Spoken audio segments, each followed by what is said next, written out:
আচ্ছা, হলিউডের মুভিগুলোতে স্পেসের ভিতরে যে বিস্ফোরণগুলো হয়, যেগুলো শব্দ আমরা শুনতে পারি, কিন্তু বাস্তবে যদি এরকম কিছু হতো তাহলে কেউ শুনতে পারতো না। দেখো, শব্দ হলো বাতাসের কম্পন। শব্দ তৈরি হতে হলে দরকার হয় মাধ্যম, যেমন বাতাস, পানি, মাটি।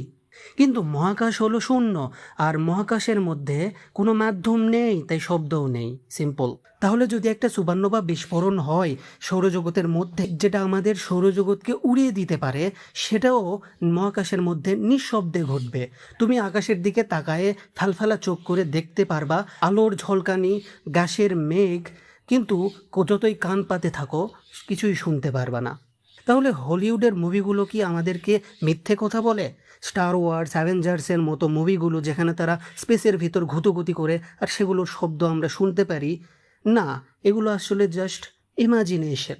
ও আরেকটা কথা, সেটা হচ্ছে নেবুলার মতো গ্যাসীয় মেঘের ভিতর দিয়ে শব্দ যেতে পারে, কিন্তু সেই তরঙ্গ এতটাই ধীরে যে মানুষের সাধারণ কান সেটা শুনতে পারবে না, তাই বলেও লাভ নাই।